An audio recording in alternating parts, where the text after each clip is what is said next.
Shalom dan selamat kita bertemu lagi ibadah kita secara online. Hari ini tanggalnya 28 bulan Jun tahun 2020. Kita bersama lagi di rumah kita masing-masing secara online untuk terus kita beribadah kepada Tuhan Yesus Kristus, Tuhan kita. Tidak ada halangan, sepatutnya di mana saja kita berada tetap kita dapat beribadat Tuhan, apatah lagi mendengarkan sabda firman-Nya. Jadi saudara, di pagi ini kita akan melihat bersama-sama tema khotbahnya adalah akhlak yang mulia. Sebelum itu mari kita tunduk berdoa, tunduk kepala kita berdoa. Bapa kami yang ada di dalam syurga, kami ucap syukur padamu pada hari ini. Terus kami ada kesempatan untuk melihat kebenaran firman-Mu. Bila Tuhan, Engkau ambil alih fikiran kami, perbicaraan kami, juga perbuatan kami, seluruhnya fokus kami hanya tertumpu kepada kebenaran firman-Mu. Tolonglah kami melalui kuasa Roh Kudus-Mu bagi setiap orang percaya Tuhan untuk membuka segala rahsia-rahsia di mana satu tajuk yang telah dipilih iaitu akhlak yang mulia. Apakah yang Kau mau berbicara pada kami lewat firman-Mu? Kami terus Tuhan buka hati kami, fikiran kami seluasnya untuk menerima berkat kebenaran firman-Mu. Di dalam nama-Mu, ya Tuhan Yesus Kristus, hamba-Mu berdoa dan syukur. Amin. Ya saudara, mari kita lihat saudara, bahawa apabila lihat ataupun dibicarakan tentang akhlak yang mulia, tak kira siapa saja di dunia ini, kita melihatnya ya saudara. Ya, kita pertama-tama kita lihat apakah itu akhlak. Akhlak dengan ringkasnya saya boleh mengatakan di sini, segala tindak tanduk seseorang manusia itu akhirnya disimpulkan oleh akhlaknya. Ya, manusia yang hari ini yang kita ada di dunia ini, yang sangat penting adalah akhlaknya dilihat, dan pasti juga yang seringkali kita pikirkan sebagai yang dikatakan sebagai moral. Inilah satu yang sangat penting bagi seseorang, apatah lagi apabila seseorang itu bergaul di dalam masyarakat, mau juga sebagai pemimpin, mau juga sebagai di dalam hidup satu kelompok, semua itu diperlihatkan. Ya, akhlak yang mulia itu pastinya yang akan dipilih ataupun sentiasanya mendapat satu pujian, malah seringkali juga diangkat sebagai orang yang boleh diamanahkan. Jadi saudara, apa kata Alkitab? Apakah Alkitab yang mengajar kita tentang akhlak yang mulia? Pastinya kalau kita cakap pasal Alkitab, kita melihat seorang tokoh yang sangat istimewa. Pastinya kita tahu bahawa Tuhan Yesus sendiri datang dalam rupa manusia, 100 manusia, dan juga 100 keilahian, iaitu Tuhan yang ada di dalam manusia, iaitu di dalam dirinya sebagai manusia. Jadi saudara, untuk hal itu kita lihat untuk seorang itu mendapatkan satu akhlak yang mulia, selalunya dia tergantung pada 3 perkara, ya, ataupun 3 unsur yang penting di dalam kita melihat ataupun seorang itu dapat melakukan. Yang pertama yang saya simpulkan sini sebagai fikiran, yang keduanya sebagai pembicaraannya, dan pastinya yang ketiga adalah perbuatan. Jadi ketiga-tiga fikiran, perbicaraan ataupun percakapan dan juga perbuatan ini boleh kita lihat pada seseorang itu, adakah dia mempunyai akhlak yang mulia. Ya, apabila seorang itu bila lihat dari segi perbuatannya, pastinya dia datang daripada fikirannya. Sebelum satu dia lakukan, pasti ada di dalam niat hatinya, iaitu di dalam fikirannya yang berfikir-fikir untuk melakukan sesuatu dan merancang, dan juga hasilnya adalah daripada perbuatannya. Di sinilah saudara, saya pecahkan untuk perkara yang besar, iaitu 3 perkara ini: fikiran, perbicaraan, dan perbuatan. Di dalam seseorang yang memimpin, biasanya orang itu mesti berfikir sesuatu, iaitu yang sering kali dipanggil sebagai ahli falsafah, sebagai ideologi. Dan apabila ideologi itu mau diterapkan pada orang lain, pasti dia harus berbicara, harus menerangkan cara perkataan, percakapan, ya, dan juga mungkin cara penulisan. Di situ juga apabila orang membaca atau orang mendengar, ya, perbicaranya itu adalah hasil daripada fikirannya. Dan maka segala sesuatu yang difikirkan dan dibicarakan ingin dilakukan, maka akan tahap yang ketiga itu adalah perbuatan. Jadi itulah kita lihat segala-galanya. Kalau kita melihat akhlak yang mulia atau orang itu ada moral, tidak moral, dia bermula daripada fikiran dan juga dia berkata sesuatu dan juga dilangsungkan dengan perbuatan. Dan kalau saudara boleh lihat, ya, kalau kita lihat bahawa perbuatan yang sangat menyinggungkan, perbuatan yang sangat yang tidak bermoral, yang tidak berakhlak, di situlah kita dapat perlihatkan bahawa dia mempunyai akhlak yang tidak mulia. Akhlak yang mulia sebaliknya adalah seorang yang boleh dipercayai, yang boleh dicontohi, seorang yang memang tidak pernah yang orang rasa ragu-ragu, tapi tetap mempunyai satu pendirian yang sangat-sangat mulia, di mana menjadi standardnya ataupun menjadi dasarnya, menjadi ikutan ataupun jadi satu pegangan bagi orang lain bila melihatkannya. Jadi di sini mari kita lihat firman Tuhan tentang fikiran. Yang pertama kita bicara tentang fikiran. Boleh terdapat saudara, sama-sama kita lihat kebenaran ini di dalam Alkitab, dipetiknya di dalam buku Filipi yang bab yang kedua, ayat yang kelima. Jadi dikatakan sini, hendaklah kamu dalam hidupmu bersama menaruh pikiran dan perasaan yang terdapat juga dalam Kristus Yesus. Ya, sekali lagi kita lihat ayat ini, Filipi 2 ayat 5. Hendaklah kamu dalam hidupmu bersama menaruh pikiran dan perasaan yang terdapat juga dalam Kristus Yesus. Di sini, ya, Rasul Paulus mengatakan bahawa tidak ada orang lain semasa hidupnya yang dia perlihatkan bahawa bertahun-tahun, ya, yang semasa itu dia masih hidup, dan dia dapat kebenaran ini bahawa hanya pada Yesus yang mempunyai pikiran yang sangat mulia.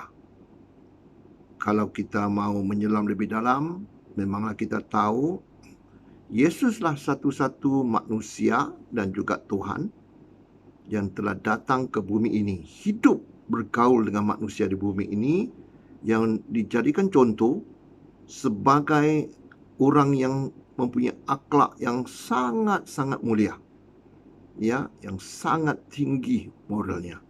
Jadi sebagai hari ini kita lihat manusia bukan senang untuk memilih satu orang pun di antara kita yang mempunyai sifat yang sedemikian, melainkan kita tahu bahawa Yesus Kristus, yang apa yang ditulis di sini oleh Rasul Paulus, yang sudah menjadi satu firman yang benar, bahawa dikata di sini, hendaklah kamu dalam hidupmu, dalam hidup kita, sepanjang hidup kita daripada kecil sampai yang kita dipanggil Tuhan, katanya hidupmu bersama menaruh pikiran dan perasaan yang terdapat juga dalam Kristus Yesus. Siapa yang mempunyai jiwa? Perasaan itu adalah jiwa, seperti Yesus Kristus. Yesus yang kita tahu sanggup meletakkan nyawanya sebagai ganti untuk kita yang orang berdosa ini, untuk kita yang sepatutnya dihukum, bukan hukum yang sembarangan, iaitu hukum mati. Tapi dia sanggup meletakkan nyawa dia. Dimaksud di sini dia sanggup mati bagi kita di kayu salib itu, hanya untuk menggantikan kita.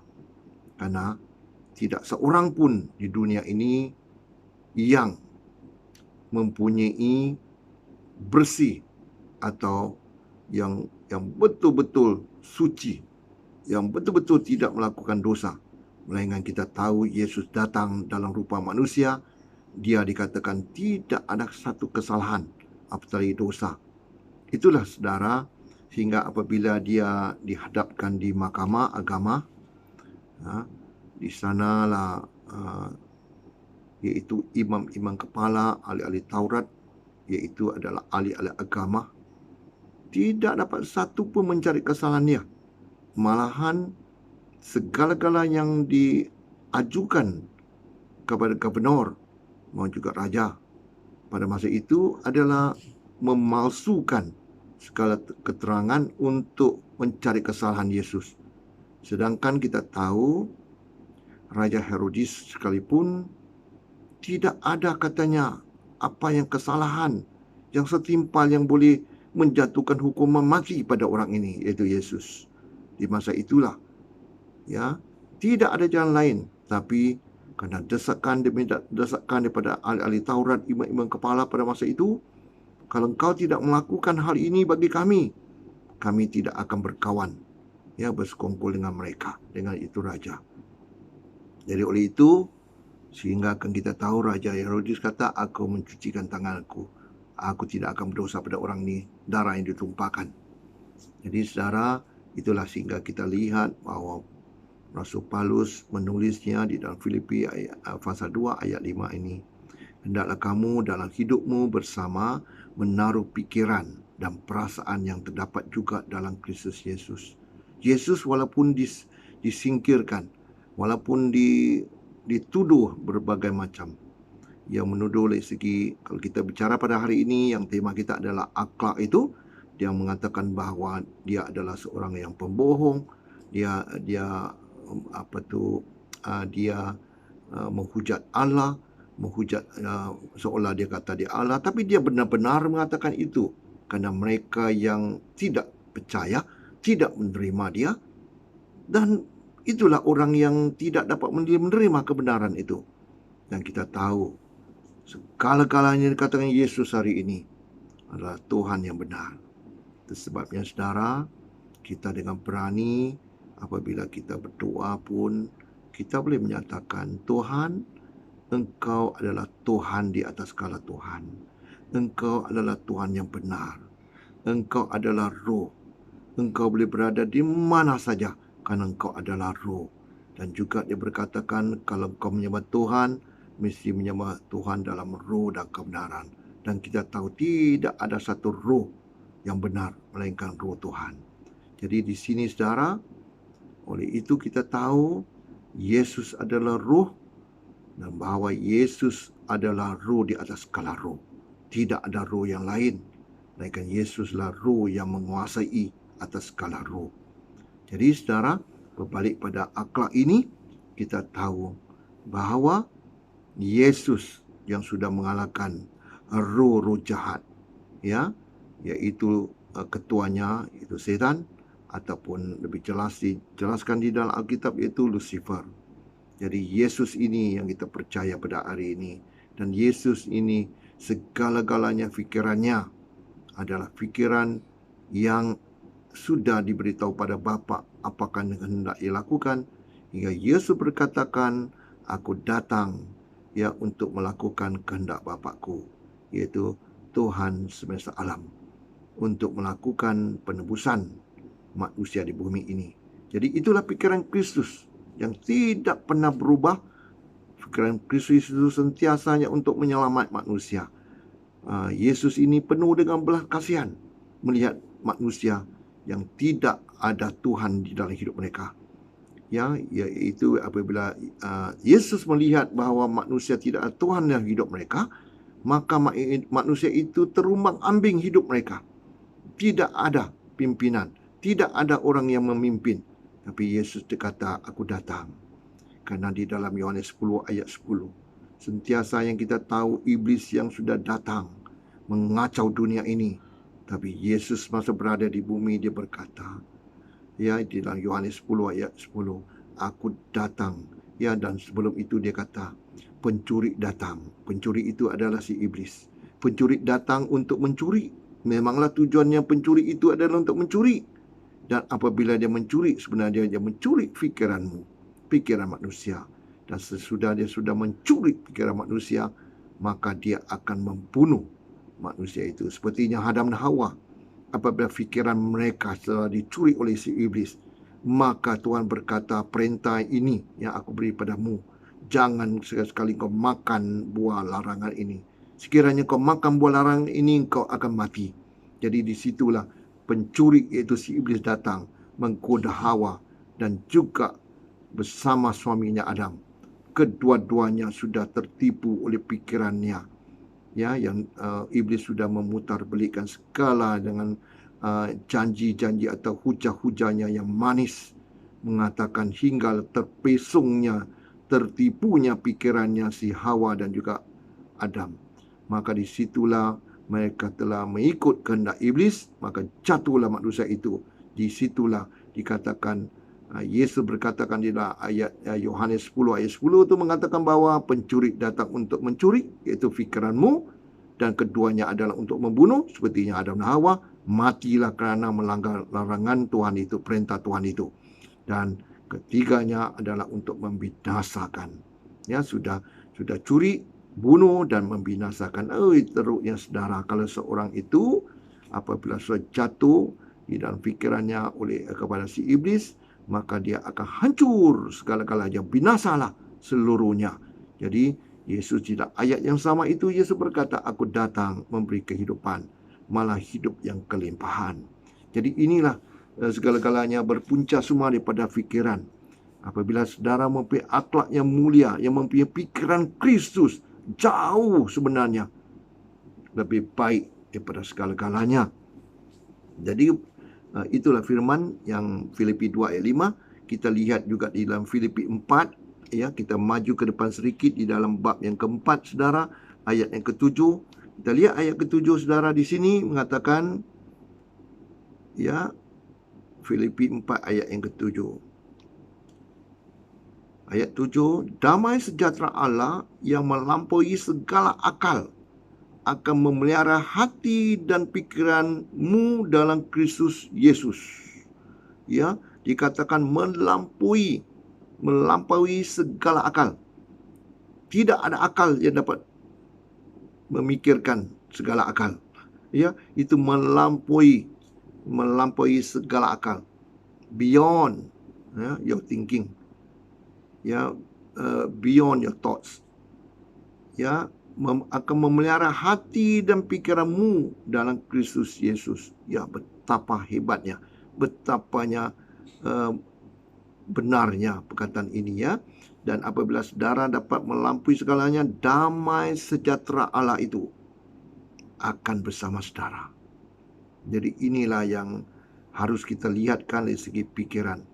Hari-hari kita dapat melihat, saudara, manusia dengan akhlaknya ataupun selalu seringkali kata moralnya, sama ada orang itu percaya atau tidak percaya daripada buahnya kita dapat lihat, iaitu bahawanya mereka yang sudah tidak ada akhlak yang mulia ini tidakkah ada damai sejahtera.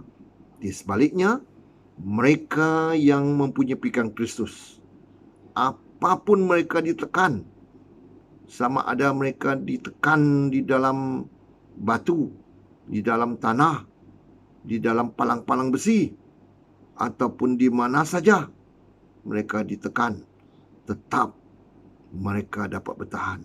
Karena mereka mempunyai pikiran Kristus, mereka percaya apapun sekalipun hidup ataupun mati, mereka tetap ada damai sejahtera Tuhan.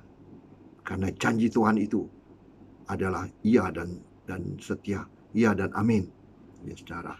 Jadi di sini, di dalam hal pikiran, seringkali ya, hal pikiran inilah sentiasanya kita disesatkan oleh si iblis. Ya, kita lihat yang ayat yang mengatakan kita disesatkan. Kita pergi bersama-sama saudara di 2 Korintus pasal yang 11. 2 Korintus, ya, pasal yang 11 ayat 3. Kita sama-sama lihat, kita belajar sesama kebenaran firman ini. Tetapi, ya ayat ketiga saudara, tetapi aku takut. Kalau pikiran kamu disesatkan dari kesetiaan kamu yang sejati kepada Kristus. Sama seperti Hawa diperdayakan ular itu dengan kelicikannya. Jadi di sinilah saudara, mula-mula manusia itu jatuh. Mula-mula manusia itu mempunyai akhlak yang sangat dahsyat, yang tidak senonoh, tidak yang bertentangan dengan perkataan mulia itu. Ya adalah dikatakan terang-terang di dalam ayat 3 ni, tetapi aku takut kalau pikiran kamu disesatkan dari kesetiaan kamu yang sejati kepada Kristus. Kalau saudara punya pikiran Kristus, memang saudara akan dipimpin sampai penghujungnya. Penghujungnya adalah saudara satu hari akan mendapat damai sejahtera yang sepenuhnya di surga yang dijanjikan. Tapi di sebaliknya, kalau pikiran saudara disesatkan, saudara akan sama seperti Hawa diperdayakan oleh ular itu. Ular itu adalah melambangkan iblis saudara, yaitu iblis yang di Taman Eden itu. Diperdayakan oleh ular itu dengan kelicikannya, dengan kata-kata yang indah, kata-katanya manis. Biasanya kata-kata yang indah dan manis itu yang orang terpengaruh hingga orang dapat disesatkan. Maka jatuhlah. Itu sebabnya Yohanes 10 ayat 10 mengatakan, pencuri datang untuk mencuri. Dia tidak mencuri harta bendamu, tapi apabila dia mencuri pikiranmu, dia dapat mencuri segala-gala harta bendamu. Apatah lagi hartamu yang paling mahal, iaitu roh dan jiwamu. Yang itu yang kekal, akan menentukan sama ada kamunya roh dan jiwa berada di tempat yang sangat istimewa, iaitu syurga, ataupun tempat yang paling dahsyat, iaitu neraka. Itu yang maunya iblis, mencurinya. Apabila dia sudah mencuri pikiranmu, maka dia akan membunuh kamu dengan cara tersendirinya. Kamu akan sendiri bunuh diri. Ada masanya kita lihat di dunia ni, kerana orang itu, kerana contohnya begitu tamak dengan harta dunia, tidak kesampaian, kesudahnya dia akan membunuh dirinya. Itu yang lebih jelasnya, lebih directnya lah, dikatakan membunuh. Dan apatah lagi membinasakan. Membinasakan habis. Mungkin keturunannya pun habis. Mungkin seluruh kerabat keluarganya semua habis. Itulah binasa. Apatah lagi binasa itu maksudnya segala harta benda pun binasa. Yang paling mahal adalah roh dan jiwanya. Di sinilah saudara, bila disesatkan, ayat ini kita lihat yang bertentangannya adalah 2 Korintus 10. Kita pergi di dalam bab yang sebelumnya, iaitu 2 Korintus 10 ayat yang kelima. Kita dapat banding samanya. Ayat kelima mengatakan di sini, kami mematahkan setiap siasat orang dan merobohkan setiap kubu yang dibangun oleh keangkuhan manusia untuk menentang pengenalan akan Allah. Kami menawan segala pikiran dan menakluknya kepada Kristus. Itu sebabnya sangat penting di dalam pemberitaan firman pada hari ini. Pastor ingin menyedarkan kepada semua orang, khususnya jemaat yang ada di Gereja Shalom Gemencih, mau juga siapa saja yang mendengarkan pemberitaan firman ini melalui online ini, bahawa inilah kata-kata nasihat. Kita berbalik kepada kebenaran Tuhan. Kita berbalik kepada lingkungan kehendak Tuhan itu sesuai dengan kebenaran firman Tuhan. Kami mematahkan setiap siasat orang dan merobohkan setiap kubu yang dibangun oleh keangkuhan manusia untuk menentang pengenalan akan Allah. Kami menawan segala pikiran dan menakluknya kepada Kristus. Biarlah pikiran saudara ditaklukkan oleh Kristus. Itulah keadaan yang selamat sekali. Bila saudara mempunyai pikiran Kristus, semuanya indah dalam hidupmu. Yesus akan memimpin saudara pada satu tahap ke satu tahap, Ramai orang sudah memberi kesaksian apabila pada satu masa pikirannya ditawan oleh si iblis hingga menjadi seorang pembunuh, pejuang mati yang tidak tentu arahnya kebenarannya, tapi akhirnya bila belas kasihan Yesus Kristus hingga pikirannya dapat ditaklukkan di dalam Kristus, maka dia berubah sekali. Dia menjadi manusia yang mempunyai akhlak yang sangat mulia. Bukan lagi seperti yang sebelumnya, yaitu akhlak yang sangat dahsyat, yang dipimpin oleh si iblis. Sememangnya kita tahu apa yang dinyatakan di dalam Alkitab. Jadi saudara, oleh karena apabila saudara sudah menerima nasihat ini, sudah dipatahkan segala angkuhan manusia itu, hingga pikirannya pada mulanya ditaklukkan oleh si iblis, maka saudara, di dalam 2 Korintus pasal 4, kita pergi di dalam 2 Korintus pasal 4. Kita pergi ke belakang. Pasal 4. 2 Korintus pasal 4 ayat yang keempat. Kita lihat apa kata firman Tuhan.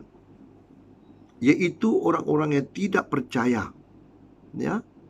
Yaitu apabila kita sudah menakluk mereka, sebenarnya yaitu orang-orang yang tidak percaya, yang pikirannya telah dibutakan oleh ilah zaman ini, sehingga mereka tidak melihat cahaya Injil tentang kemuliaan Kristus yang adalah gambaran Allah.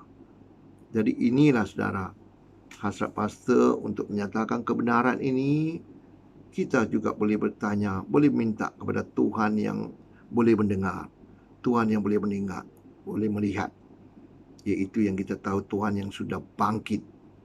Walaupun si iblis ingin menguburkan dia, ingin membunuhnya supaya tidak akan bangkit semula, tapi jelas kita tahu Yesus kita apabila dikuburkan pada hari yang ketika dia bangkit dan hidup buat selama-lamanya.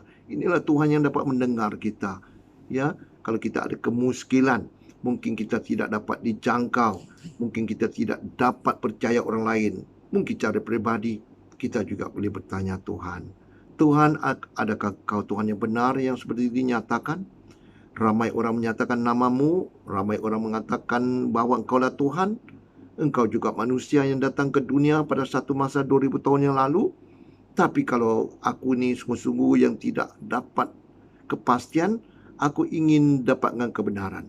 Tolonglah Tuhan jawab dengan apa cara sekalipun. Mungkin dalam mimpi, mungkin di dalam apa-apa pun yang cara yang kau gunakan, aku mau mendengar. Pasti saya percaya kalau kita sesungguhnya mempunyai hati yang ikhlas, hati yang bersih, kerendahan hati, Tuhan juga dapat menolong kita. Karena ramai kesaksian. Mereka yang dikurung, mereka yang mungkin bersendirian, yang tidak dibenarkan untuk bercampur dengan orang lain, ataupun yang tidak dapat mungkin satu keadaan yang memaksa mereka bersendirian, tidak dapat menjangkau apapun yang caranya, tapi cara pribadi mereka bersendirian dan mereka inginkan kebenaran ini. Ada juga yang kita tahu Tuhan dapat jawab. Karena itulah kita katakan bahwa Tuhan kita hidup, malah hidupnya selama-lamanya. Tidak ada satu pun yang dapat menghalang Tuhan. Karena Tuhan adalah roh. Itu sebabnya di mana saja, tidak terikat dari segi masa dan waktu, tak terikatnya dari segi ruangan. Kalau tembok, dapat juga dia masuk. Kalau di air pun dapat dia pergi di sana. Di mana saja. Di gunung, di udara. Di mana ruang karena tidak ada ruang waktu. Di sana ada Allah yang benar, yang hidup. Jadi saudara, kita pergi seterusnya saudara. Karena hal ini sangat penting. Kerana apabila kita lihat ayat yang 4 tadi, 2 Korintus pasal 4 ayat 4, iaitu orang-orang yang tidak percaya, yang pikirannya telah dibutakan oleh ilah, oleh tuan-tuan yang lain zaman ini, sehingga mereka tidak melihat cahaya Injil tentang kemuliaan Kristus yang adalah gambaran Allah. Kerana juga yang tertulis yang di dalam 2 Korintus pasal 3. 2 Korintus pasal 3, kita pergi ke belakang lagi. 2 Korintus pasal 3 ayat yang ke-14. Pergi ayat 14, kita lihat apa kata ayat ini.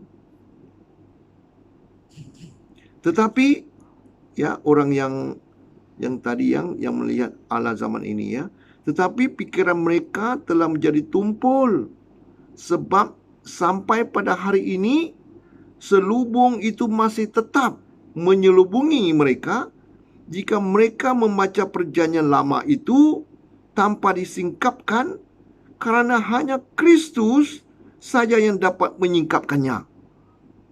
Haleluya. Ya saudara, ramai orang melihatnya di dalam perjanjian lama. Ya, di dalam perjanjian lama itu tertulisnya peraturannya Tuhan. Disimpulkan sebagai Taurat Tuhan, hukum Taurat.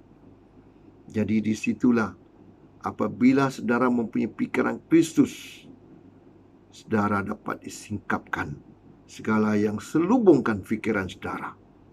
Ya, sekali lagi kita baca ayat ini, ayat 14.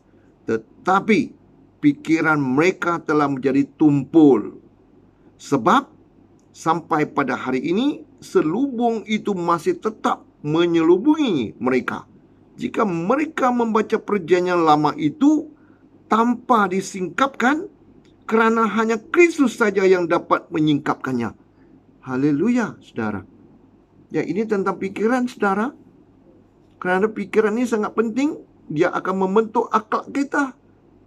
Kalau pikiran kita sudah disesatkan, apatah lagi pikiran kita diselubungkan, pikiran kita menjadi tumpul, maka tak mungkin kita mendapat akhlak yang mulia. Akhlak yang mulia itu hanya datang daripada Tuhan yang benar, yang Maha Pencipta, yaitu Tuhan semesta alam. Jadi inilah saudara, mulanya daripada pikiran, ya. Kalau pikiran tak betul, disesatkan lagi, tak mungkin kita akan menuju kepada pegangan yang benar, maka akhlak kita pun yang tidak benar. Tapi saudara, kalau kita mempunyai pikiran Kristus, yaitu mula daripada yang benar, yang akan dilanjut atau ekorannya semua akan jadi benar. Dan itu yang menghasilkan akhlak yang mulia. Ya saudara, mari kita pergi yang kedua. Itu baru yang pikiran saudara. Kita pergi dengan cepatnya yang kedua. Karena akhlak yang mulia ini terbentuknya yang seperti pastor kata tadi, pertamanya pikiran, yang keduanya dari segi perbicaraan, dan ketiganya perbuatan. Yang sekarang kita bicara tentang keduanya, yaitu perbicaraan. Perbicaraan ya, saudara, dibagikan pada dua. Satunya perbicaraan berdasarkan si iblis. Yang keduanya perbicaraan kita berdasarkan bahwa kita mempunyai pikiran Kristus. Kita dikatakan mempunyai bahasa yang baru. Kita lihat yang pertama, perbicaraan iblis yang ditulisnya di dalam Roma 16 ayat 18. Pergi di buku Roma saudara. Roma 16. Ya, yaitu bab yang terakhir, ayat yang ke-18. Di sini dikatakan saudara, ayat ini, sebab orang-orang demikian tidak melayani Kristus Tuhan kita, tetapi melayani perut mereka sendiri. Dan dengan kata-kata mereka yang muluk-muluk dan bahasa mereka yang manis, mereka menipu orang-orang yang tulus hatinya.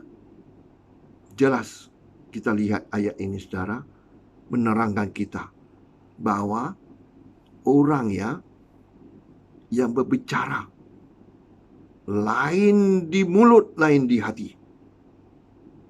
Dan dengan kata-katanya manis itu, dia menipu orang yang tulus hatinya. Jadi inilah kita katakan dia bukan melayani Kristus, bukan menjadi hamba-hamba Tuhan yang benar, bukan menjadi juru cakap Tuhan, tetapi katanya sebab orang-orang demikian tidak melayani Kristus Tuhan kita, tetapi melayani perut mereka. Mereka melayani perut mereka sendiri, kepentingan diri sendiri. Jadi saya lihat saja pemimpin-pemimpin yang tidak tulus hati, pemimpin-pemimpin yang terang-terang berkatanya dengan janji-janji yang manis. Tapi akhirnya kita dapat lihat hasilnya adalah mereka mementingkan diri mereka sendiri. Itu yang penting, perut mereka. Firman Tuhan mengatakan melayani perut mereka. Ya, dengan kata-kata mereka yang muluk-muluk dan bahasa mereka yang manis, mereka menipu orang-orang yang tulus hatinya. Jadi saudara, maukah kita lakukan hal ini? Seperti ini yang pastor kata, perbicaraan ini adalah lebih pada perbicaraan oleh si iblis. Kalau iblis yang sudah menguasai pikiran mereka, lihat sajalah perbicaraan mereka.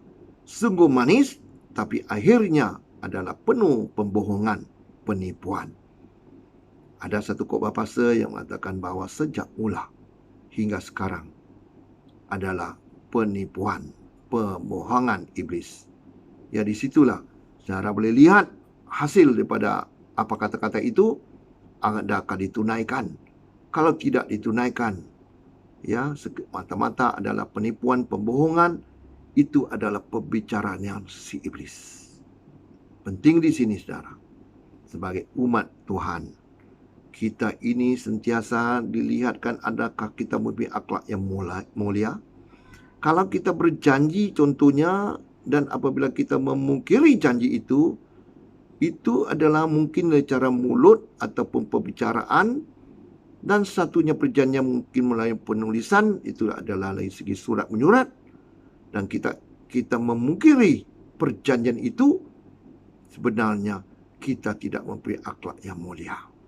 Jadi hati-hati saudara, saran pastor, biarlah kita mempunyai perbicaraan yang apa yang dikata di mulut dikatakan di hati juga. Ya, mulut dengan hati kita mesti ada confirmation. Jadi yang perkara yang kedua tadi, yang perbicaraan tadi, yang pertama adalah si iblis, yang kedua adalah bahasa baru. Bahasa baru maksudnya di sini saudara, pada mulanya kita ni semua orang berdosa. Kita semua saudara adalah orang yang suka membohong, yang tidak pernah yang dinyatakan benar. Tapi apabila kita mempunyai pikiran Kristus, kita sudah terima Kristus, dan segala-gala dipimpin oleh Kristus, perbicaraan kita dikatakan sebagai bahasa yang baru. Ya, bahasa yang baru. Firman Tuhan di sini mengatakan bahasa baru, yang kita boleh lihat yang dinyatakan di dalam buku Markus. Buku Markus 16, bab 16, saudara, juga bab yang terakhir, ayat yang ke-17. Inilah saudara, untuk melihat perbicaraan orang benar. Ayat 17 berkata, tanda-tanda ini akan menyertai orang-orang yang percaya. Mereka akan mengusir setan-setan demi namaku. Mereka akan berbicara dalam bahasa-bahasa yang baru bagi mereka. Iya, orang yang percaya pada Kristus, yang sudah mempunyai pikiran Kristus, akan berbicara dengan bahasa yang baru. Bahasa yang akhirnya kita melihat yang hasilnya mempunyai akhlak yang mulia, orang benar. Ya, itulah sedikit sebanyak tentang perbicaraan, dan saya maju kepada perbuatan. Karena daripada fikiran kita merancang, dan seterusnya kita akan berbicara mungkin sebagai pemimpin atau membawa orang-orang tertentu untuk percaya pada kita, dan ujung-ujungnya kita akan melihat hasil kita yang seterusnya, yang akan lihat dari segi perbuatan. Di dalam firman Tuhan jelas ya, setiap perbuatan manusia itu yang juga boleh mengatakan bahawa akhlaknya itu yang membawa kepada perbuatannya. Dilihat ya kepada buku yang terakhir di Alkitab, iaitu buku Wahyu. Kesudahannya hidup manusia, kesudahannya seseorang itu. Firman Tuhan ini menegur, membimbing, menuntun kita di dalam buku Wahyu yang pasal yang terakhir, buku yang terakhir, pasal yang terakhir, dan ayat yang ke-12. Mari kita lihat. Ayat 12 berkata, sesungguhnya aku datang segera. Siapa yang akan datang segera? Yesus Kristus yang akan datang segera. Sesungguhnya aku datang segera. Sesungguhnya aku datang segera, dan aku membawa upahku untuk membalaskan kepada setiap orang menurut perbuatannya.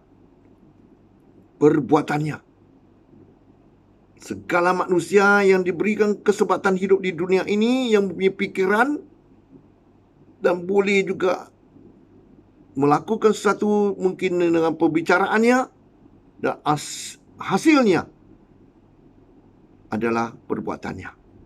Dan firman Tuhan ini jelas mengatakan bahwa Dia akan membalaskan setiap orang upahnya menurut perbuatannya.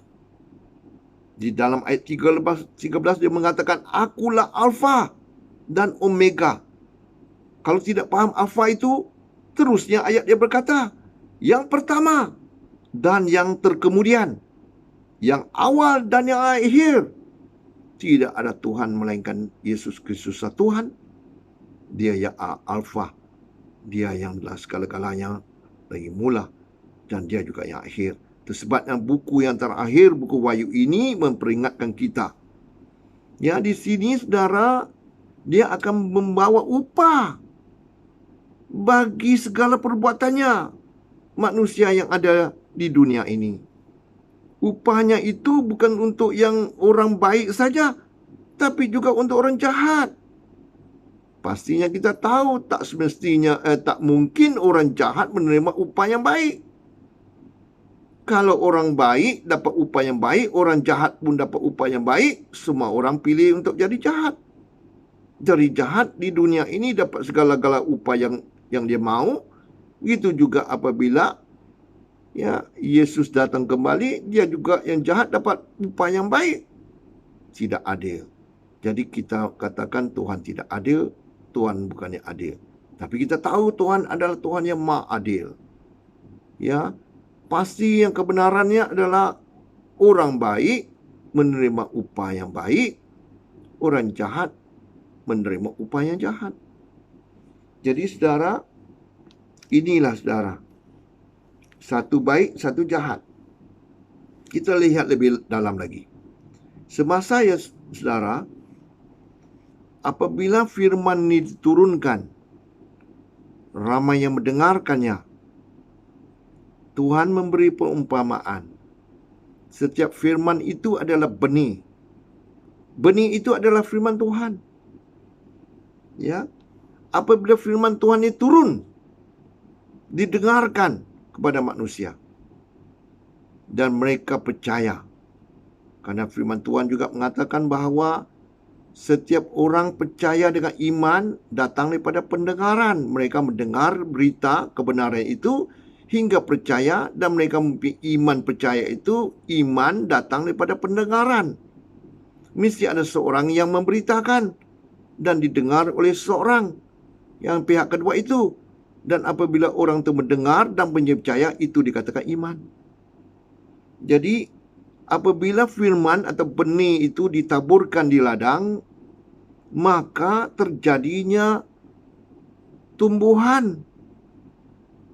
Benih yang ditabur oleh Tuhan itu diibaratkan untuk senang kita lihat yang di sekeliling kita sebagai tumbuhan yang kita sering kali kenal, yaitu padi.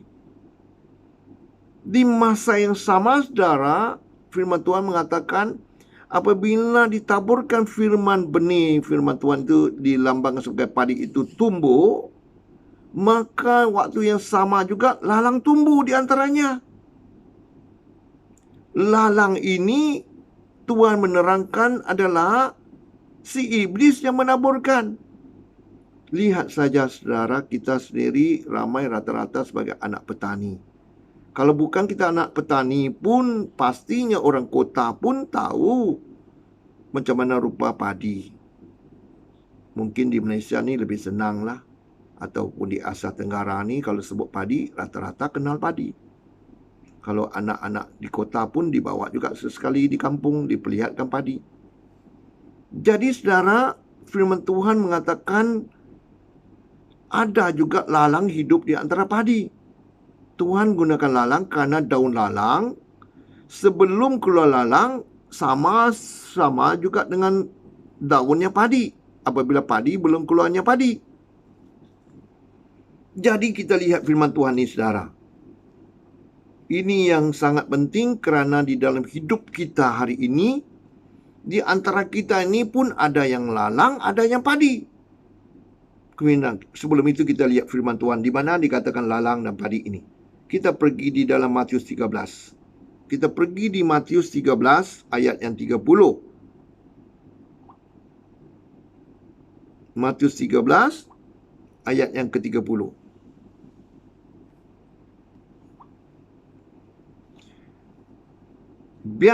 Biarkanlah keduanya tumbuh bersama sampai waktu menuai. Pada waktu itu aku akan berkata pada para penuai, kumpulkanlah dahulu lalang itu dan ikatkanlah berbekas-bekas untuk dibakar. Kemudian kumpulkanlah gandum itu ke dalam lumbungku. Gandum. Di dalam firman Tuhan gandum. Tapi pastor mengatakan tadi padi, supaya padi ini lebih senang kita di sini karena sekarang jarang petani tanam gandum di tempat kita. Mungkin di tempat lain ada tempat yang sesuai dengan gandum itu memanglah gandum. Tapi di kita di sini kedua-duanya padi dengan lalang itu seringkali kita dapat lihatnya. Lalang ni tidak ditanam pun, seringnya tumbuh. Di tepi-tepi jalan pun ada lalang ya. Jadi di sinilah perumpamaan ini ya saudara. Kita terus pergi ayat yang 36. Matius 13 ayat 36 ke bawah ya. Kita pergi ayat yang ke-36. Terus ke 36 yang pastor menerangkan tentang ya lalang dan juga padi ini ataupun gandum di dalam firman Tuhan ini. 36 mulai ayat 36 adalah penjelasan Tuhan Yesus ya kepada murid-murid Yesus. Semasa itu tidak mengerti perumpamaan yang diberikan oleh Tuhan Yesus semasa dia berada di bumi bersama murid-muridnya. Ayat 36. Maka Yesus pun meninggalkan orang banyak itu lalu pulang. Murid-muridnya datang dan berkata kepadanya, jelaskanlah kepada kami perumpamaan tentang lalang di ladang itu. Ia menjawab, katanya orang yang menaburkan benih baik ialah anak manusia. Anak manusia itu adalah Yesus sendiri, saudara, yang datang dalam rupa manusia ke bumi. Ladang ialah dunia. Benih yang baik itu anak-anak kerajaan dan lalang anak-anak si jahat. Siapa si jahat? Si iblis. Musuh yang menaburkan benih lalang itu atau lalang ialah si iblis. Waktu menuai ialah akhir zaman. Dan para penuai itu malaikat. Saudara, satu persoalan yang saya tanya di sini. Kita hidup ini di waktu apa? Di zaman apa? Zaman kita hari ini adalah zaman akhir zaman. Ya, kita sudah masuk kepada abad yang ke-20. Ya, satu abad ya, 10 tahun. 2030, 2040, 2050. Dan saya mengatakan kita hidup sekarang bukan lagi pada akhir zaman, tapi pada abad-abad yang terakhir. Maka ayat 40 katanya di sini apa yang terjadi? Maka seperti lalang itu dikumpulkan dibakar dalam api, demikian juga pada akhir zaman. Anak manusia akan menyuruh malaikat-malaikatnya dan mereka akan mengumpulkan segala sesuatu yang menyesatkan dan semua orang yang melakukan kejahatan dari dalam kerajaannya. Semuanya akan dicampakkan ke dalam dapur api. Di sanalah akan terdapat ratapan dan kertakan gigi. Pada waktu itulah orang-orang benar akan bercahaya seperti matahari dalam kerajaan Bapa mereka. Siapa bertelinga, hendaklah ia mendengar. Ya, inilah ya satu perbicaraan, satu percakapan ataupun satu pemberitaan. Jadi saudara, jelas sekali saudara, inilah dikatakan antara lalang. Jadi saudara, di dalam satu kelompok yang diberitakan firman Tuhan, satu kumpulan, lebih jelas lagi mungkin di dalam satu gereja sekalipun, adakah saudara yang dilihat sebagai lalang-lalang, ataupun saudara dilihat sebagai gandum-gandum? Firman Tuhan jelas di dalam bab 3. Siapa yang bertelinga, hendaklah ia mendengar. Tuhan memberi kita 2 telinga, kiri dan kanan. Jelas Tuhan mau kita mendengar, supaya kita tidak terlepas daripada pemberitaan. Apa yang benar itu harus didengar dengan teliti, supaya kita mengikutinya, supaya kita tidak akan dicampakkan ke dalam api. Kalau saudara adalah lalang, saudara dicampakkan dalam api.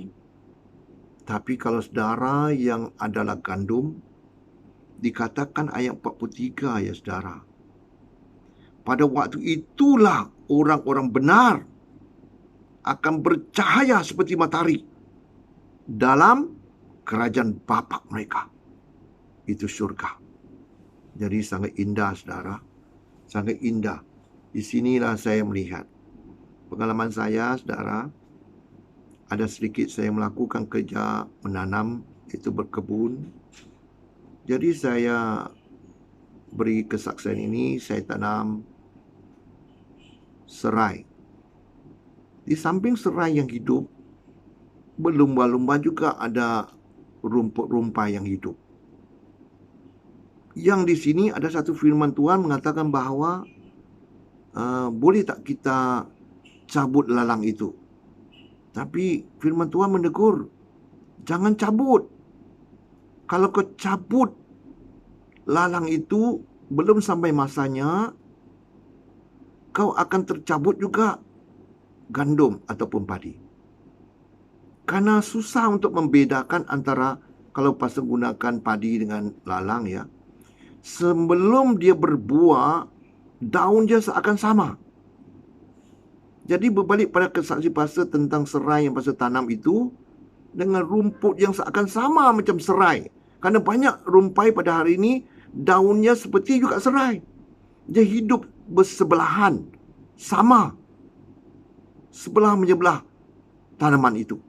Jadi masa pastor cuba mau cepat ya, cabut rumpai itu untuk diasingkan dengan serai, supaya serai dapat hidup dengan subur.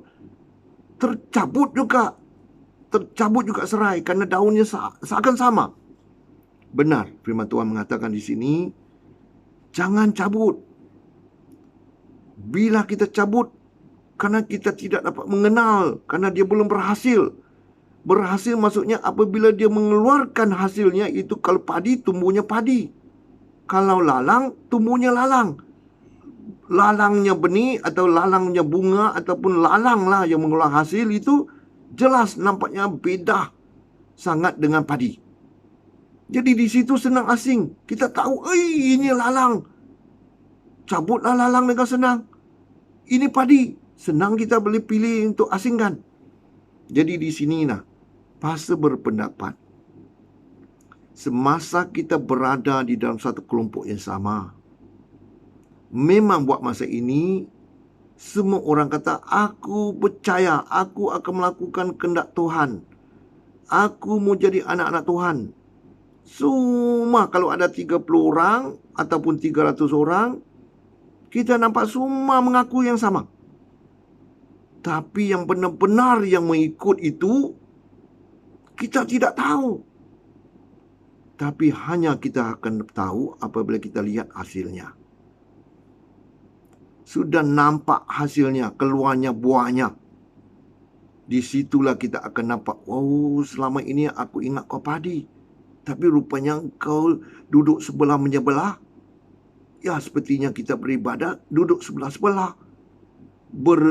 Beraktiviti pun sama-sama, makan sama-sama, segala aktiviti gereja pun bersama. Tapi rupanya di antara kita itu ada yang lalang.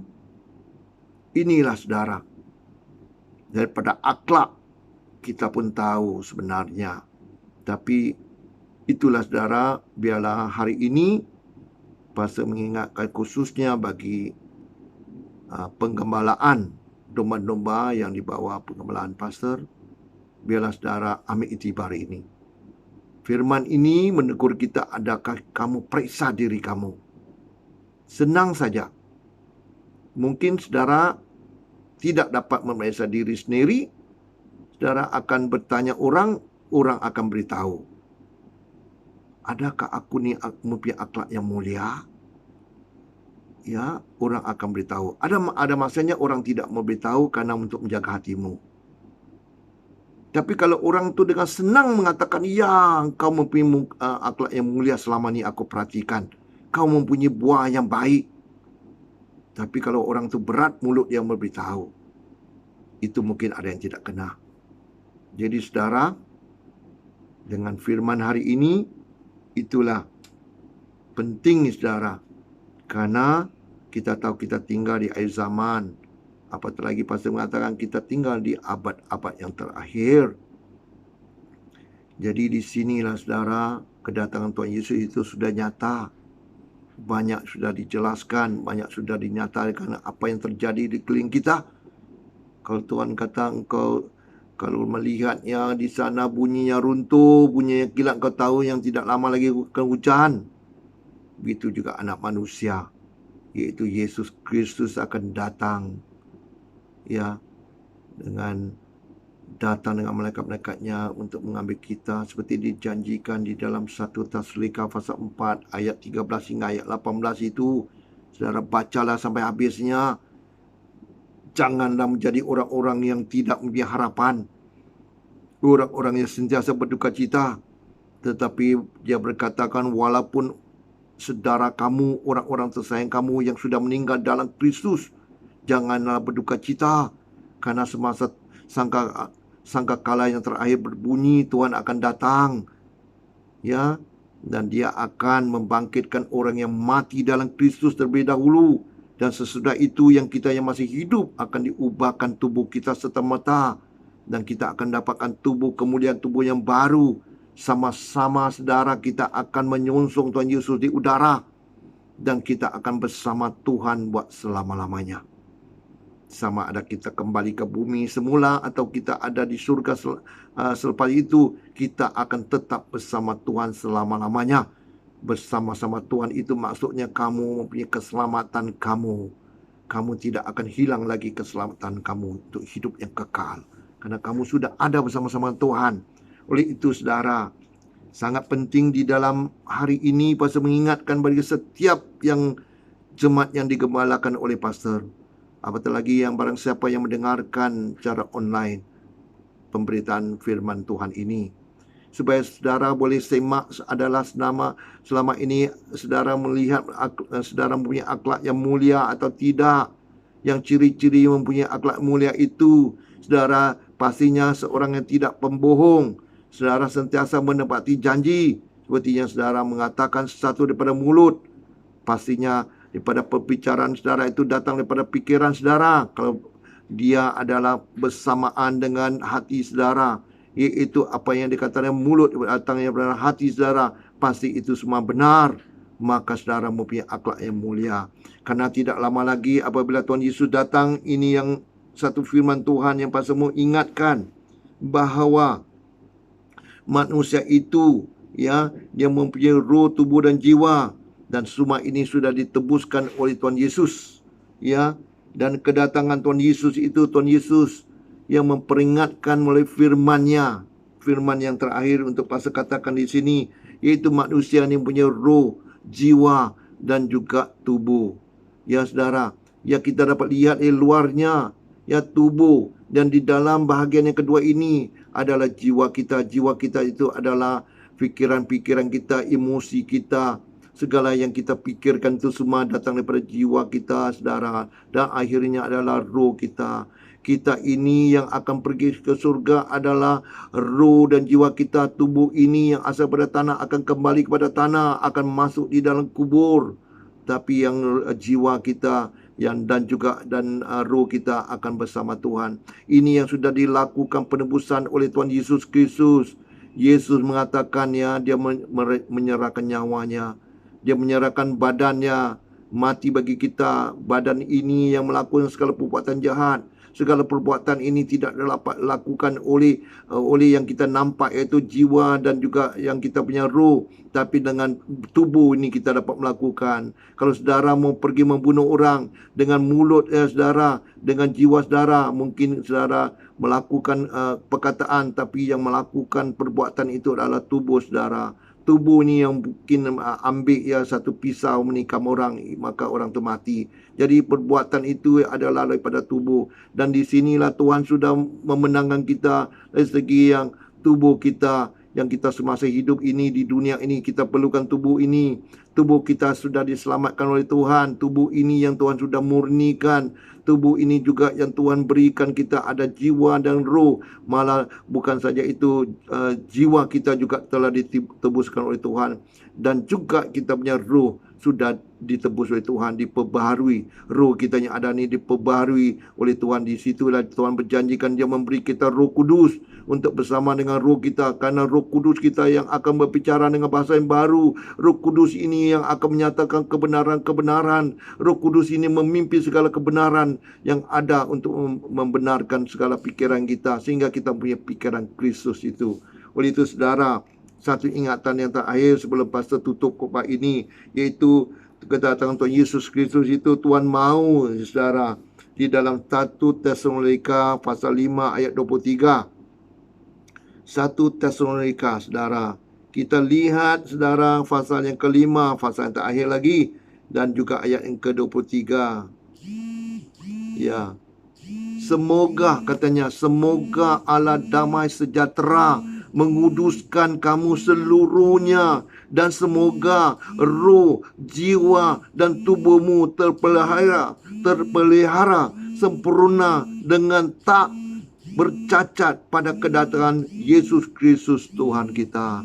Itulah yang dikenaki yang kita, supaya roh, jiwa dan tubuh kita tidak. Di sini saudara ditulisnya mula dengan ayat roh. Sedangkan kita lihat dahulunya semasa kita jatuh, lihatkan kepada tubuh, jiwa dan juga roh. Tapi setelah kita ditebusnya dikatakan roh, jiwa dan tubuh kita saudara, supaya tidak yang tercacat celahnya semasa kedatangan Tuhan Yesus Kristus. Untuk itu kita mesti praktikkan mulai sekarang saudara. Saatnya saudara percaya, saat pikiran saudara sudah diubah kepada pikiran Kristus. Saudara sudah percaya dengan iman bahawa Yesus Kristus adalah Tuhan yang menjadi juru selamat saudara. Di situlah saudara diubah menjadi sempurna. Dan kita baca sekali lagi ayat ini sebelum kita berakhir. Semoga Allah damai sejahtera, Tuhan yang merencanakan segala-galanya untuk penebusan manusia, iaitu manusia kita pada hari ini. Semoga Allah damai sejahtera menguduskan kamu seluruhnya, dan semoga roh, jiwa dan tubuhmu terpelihara sempurna dengan tak bercacat pada kedatangan Yesus Kristus Tuhan kita. Itulah untuk khotbah pada hari ini. Semoga saudara berada di mana saja saudara diberkati Tuhan. Ya, mari kita tunduk kepala, kita berdoa. Bapa kami yang ada di surga, kami kembalikan segala kesyukuran, segalanya kemuliaan bagimu. Karena Engkaulah yang memberikan kami kebenaran-kebenaran firman-Mu. Engkau adalah Ruh, Engkau adalah firman. Firman yang kami nyatakan ini adalah Engkau sendiri, ya Tuhan. Oleh itu Tuhan, berkatilah kami di mana saja kami berada. Barang siapa yang mendengarkan firman kebenaran ini Tuhan, biarlah Engkau yang Tuhan menyatakan di dalam hati mereka, dalam fikiran mereka, supaya mereka yang mendengarnya, mereka sungguh-sungguh yang melihat kebenaran firman-Mu ini. Biarlah mereka yang mendengar, berkatilah mereka Tuhan dengan luar biasa Tuhan. Kami juga bersyukur Tuhan, kami berdoa semua Tuhan akan kembalikan segala kemuliaan dan segala kebenaran firman-Mu ini di dalam nama-Mu ya Tuhan Yesus Kristus Tuhan dan Juru Selamat kami. Amin. Terima kasih saudara. Selamat kita berjumpa lagi di lain kali. Shalom.